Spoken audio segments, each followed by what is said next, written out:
KaraokeBooks. A Tale of Two Cities. Written by Charles Dickens. Audiobook. Chapter 14. Monseigneur in the Country. A beautiful landscape, with the corn bright in it, but not abundant. Patches of poor rye where corn should have been, patches of poor peas and beans, patches of most coarse vegetable substitutes for wheat. On inanimate nature, as on the men and women who cultivated it, a prevalent tendency towards an appearance of vegetating unwillingly, a dejected disposition to give up, and wither away. Monsieur the Marquis in his travelling carriage, which might have been lighter, conducted by 4 post-horses and 2 postilions, fagged up a steep hill. A blush on the countenance of Monsieur the Marquis was no impeachment of his high breeding. It was not from within. It was occasioned by an external circumstance beyond his control, the setting sun. The sunset struck so brilliantly into the travelling carriage when it gained the hill top, that its occupant was steeped in crimson. "It will die out," said Monsieur the Marquis, glancing at his hands, directly. In effect, the sun was so low that it dipped at the moment. When the heavy drag had been adjusted to the wheel, and the carriage slid downhill, with a cinderous smell, in a cloud of dust, the red glow departed quickly. The sun and the Marquis going down together, there was no glow left when the drag was taken off. But there remained a broken country, bold and open, a little village at the bottom of the hill, a broad sweep and rise beyond it, a church tower, a windmill, a forest for the chase, and a crag with a fortress on it used as a prison. Round upon all these darkening objects as the night drew on, the Marquis looked, with the air of one who was coming near home. The village had its one poor street, with its poor brewery, poor tannery, poor tavern, poor stable yard for relays of post-horses, poor fountain, all usual poor appointments. It had its poor people too. All its people were poor, and many of them were sitting at their doors, shredding spare onions and the like for supper, while many were at the fountain, washing leaves, and grasses, and any such small yieldings of the earth that could be eaten. Expressive signs of what made them poor were not wanting: the tax for the state, the tax for the church, the tax for the lord, tax local and tax general, were to be paid here and to be paid there, according to solemn inscription in the little village, until the wonder was, that there was any village left unswallowed. Few children were to be seen, and no dogs. As to the men and women, their choice on earth was stated in the prospect: life on the lowest terms that could sustain it, down in the little village under the mill, or captivity and death in the dominant prison on the crag. Heralded by a courier in advance, and by the cracking of his postilions' whips, which twined snake-like about their heads in the evening air, as if he came attended by the Furies, Monsieur the Marquis drew up in his travelling carriage at the posting-house gate. It was hard by the fountain, and the peasants suspended their operations to look at him.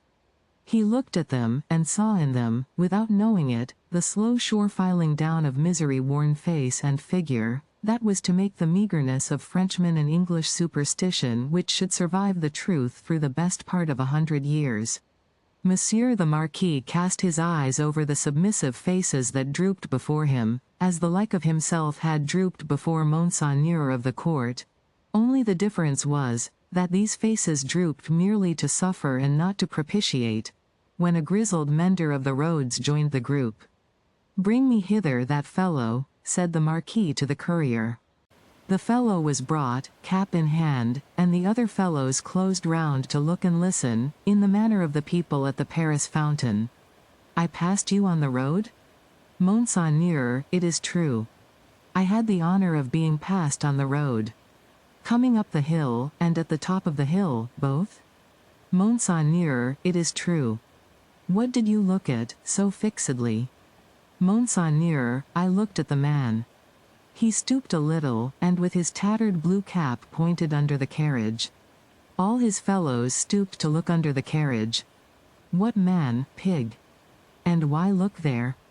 "Pardon, Monseigneur," he swung by the chain of the shoe, the drag. "Who?" demanded the traveller. "Monseigneur, the man." May the devil carry away these idiots. How do you call the man? You know all the men of this part of the country. Who was he? Your Clemency, Monseigneur. He was not of this part of the country. Of all the days of my life, I never saw him. Swinging by the chain? To be suffocated? With your gracious permission, that was the wonder of it, Monseigneur. His head hanging over, like this. He turned himself sideways to the carriage, and leaned back, with his face thrown up to the sky, and his head hanging down, then recovered himself, fumbled with his cap, and made a bow. What was he like? Monseigneur, he was whiter than the miller. All covered with dust, white as a spectre, tall as a spectre. The picture produced an immense sensation in the little crowd, but all eyes, without comparing notes with other eyes, looked at Monsieur the Marquis. Perhaps, to observe whether he had any spectre on his conscience. Truly, you did well, said the Marquis, felicitously sensible that such vermin were not to ruffle him, to see a thief accompanying my carriage, and not open that great mouth of yours. Bah! Put him aside, Monsieur Gabelle.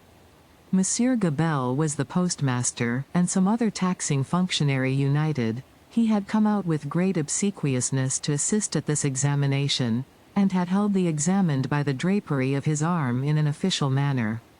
Bah! Go aside, said Monsieur Gabelle. Lay hands on this stranger if he seeks to lodge in your village tonight, and be sure that his business is honest, Gabelle. Monseigneur, I am flattered to devote myself to your orders. Did he run away, fellow? Where is that accursed?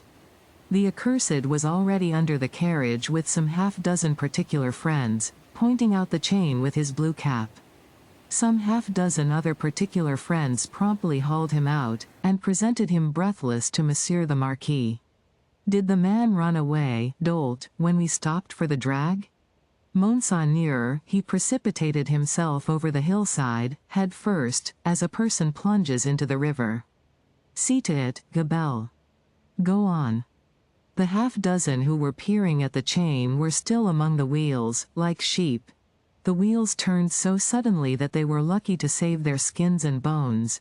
They had very little else to save, or they might not have been so fortunate. The burst with which the carriage started out of the village and up the rise beyond, was soon checked by the steepness of the hill.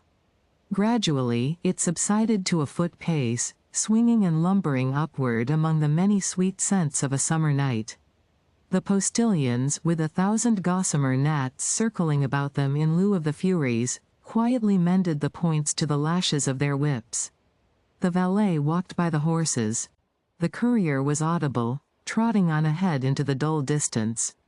At the steepest point of the hill there was a little burial ground, with a cross and a new large figure of our Saviour on it.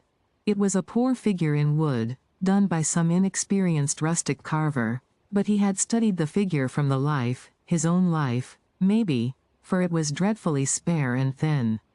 To this distressful emblem of a great distress that had long been growing worse, and was not at its worst, a woman was kneeling.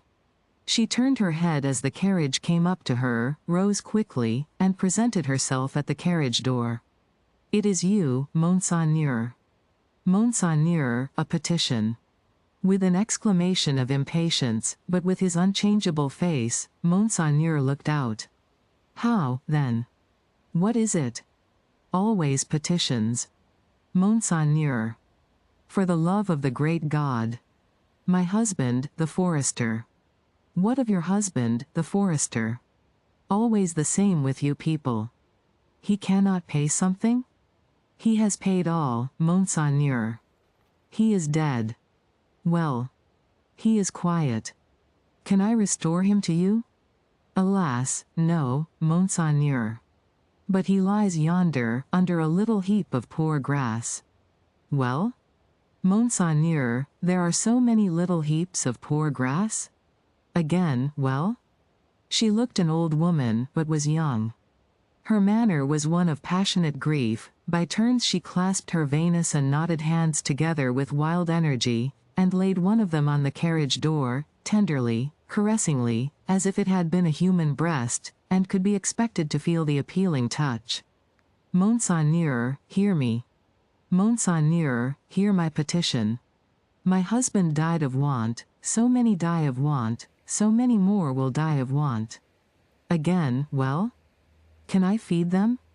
Monseigneur, the good God knows, but I don't ask it.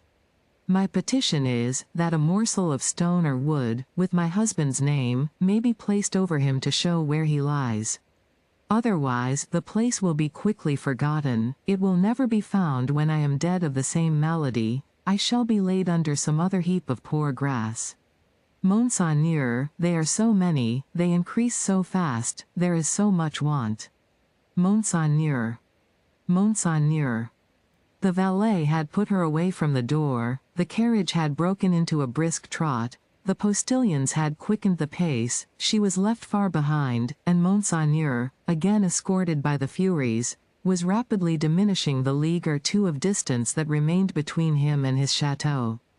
The sweet scents of the summer night rose all around him, and rose, as the rain falls, impartially, on the dusty, ragged, and toil-worn group at the fountain not far away, to whom the mender of roads, with the aid of the blue cap without which he was nothing, still enlarged upon his man like a spectre, as long as they could bear it. By degrees, as they could bear no more, they dropped off one by one, and lights twinkled in little casements, which lights, as the casements darkened, and more stars came out, seemed to have shot up into the sky instead of having been extinguished. The shadow of a large high-roofed house, and of many overhanging trees, was upon Monsieur the Marquis by that time, and the shadow was exchanged for the light of a flambeau, as his carriage stopped, and the great door of his chateau was opened to him. Monsieur Charles, whom I expect, is he arrived from England? Monseigneur, not yet. If you liked what you heard, please subscribe to the channel.